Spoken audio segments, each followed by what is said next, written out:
नमस्कार, आप देख रहे हैं आलोक न्यूज। छत्तीसगढ़ में नक्सलियों के लाल आतंक से खौफ खाए नक्सल पीड़ित परिवार छत्तीसगढ़ की राजधानी रायपुर से लेकर दिल्ली तक सफर तय कर केंद्रीय गृह मंत्री और राष्ट्रपति से मुलाकात कर लौटे। वहीं आज छत्तीसगढ़ के गृह मंत्री विजय शर्मा के निवास पहुंचे और उनसे मुलाकात की, जिसे लेकर विजय शर्मा ने बताया कि नक्सल पीड़ित है। नक्सलियों के आईडी ब्लास्ट से जीवन भर के लिए अपंगता के साथ जीने के लिए मजबूर हो गए।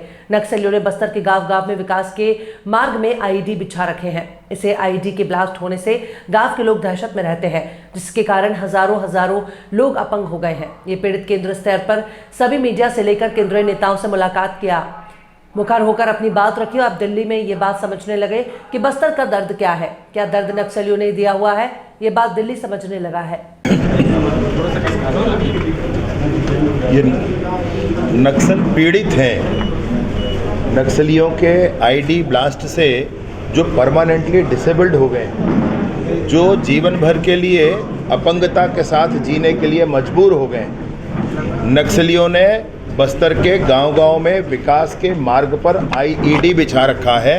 और इसी आईईडी में, जो आईडी किसी को नहीं पहचानता, ना ही वो आर्म्ड फोर्सेस को ही पहचानता है, ना वो जानवरों को पहचानता है, ना गांव वालों को पहचानता है, ना मीडिया कर्मियों को पहचानता है, उस आईडी के ब्लास्ट होने से गांव के लोग अपने गांव में ही दहशत में रहते हैं। अनियंत्रित तौर पर बिना मतलब के ये काम किया जा रहा है, और जिसके कारण हजारों लोग परमानेंटली डिसेबल्ड हो गए हैं। किसी का पैर कट गया है, किसी के आँख नहीं दिखती है, किसी का हाथ कट गया है, कोई अन्य ढंग से अपंग हुआ है, चाहे वो आईडी ब्लास्ट हो या नक्सलियों के आक्रमण के कारण हो। ये सारे लोग आज उठकर खड़े हुए हैं और ये कहना चाहते हैं उन लोगों से जो मानवाधिकार की बात करते हैं और आकर के नक्सलवादियों का समर्थन करते हैं, उन लोगों से कि इनके विषय पर चिंता क्यों न की जाए, इनके विषय पर कोई चर्चा क्यों नहीं करता है, बस्तर के इस दर्द को क्यों नहीं समझा जाता है, बस्तर के लोगों के इस परेशानी पर कब चर्चा होगी। और उन लोगों को इस बात का ताकीद होना चाहिए, इस बात का एहसास होना चाहिए कि अगर सरकार, माननीय विष्णुदेव साई जी की सरकार, माननीय अमित शाह जी के संकल्प से बस्तर से और पूरे छत्तीसगढ़ से, पूरे भारत से नक्सलवाद को समाप्त करने के लिए आगे बढ़ रहे हैं, तो उसमें ज़बरदस्ती का प्रोपेगेंडा खड़ा करके सुरक्षा बलों के मनोबल को तोड़ने का काम नहीं करना चाहिए।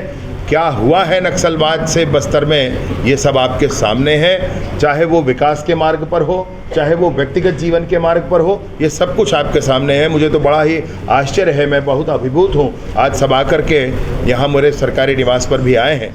ये सब तो माननीय राष्ट्रपति महोदया से मिलकर आए हैं, ये तो माननीय केंद्रीय गृह मंत्री जी से मिलकर आए हैं। और मैं आपको ये भी बताना चाहता हूँ कि JNU पर भी जाकर के ये लोग आंदोलन करके आए, DU में जाकर आंदोलन करके आए, जंतर मंतर में धरना देकर आए। इन लोगों ने समूचे दिल्ली में पूरी दुनिया के प्रेस के सामने अपनी बात रखी। प्रेस कॉन्फ्रेंस में कोई नेता नहीं खड़ा था, ये लोग स्वयं खड़े होकर के इन्होंने अपनी बात रखी। और आज दिल्ली अब ये बात समझने लगा है कि बस्तर का दर्द क्या है, क्या दर्द नक्सलियों ने बस्तर को दिया हुआ है, यह बात दिल्ली समझने लगा है। सर, पीड़ितों को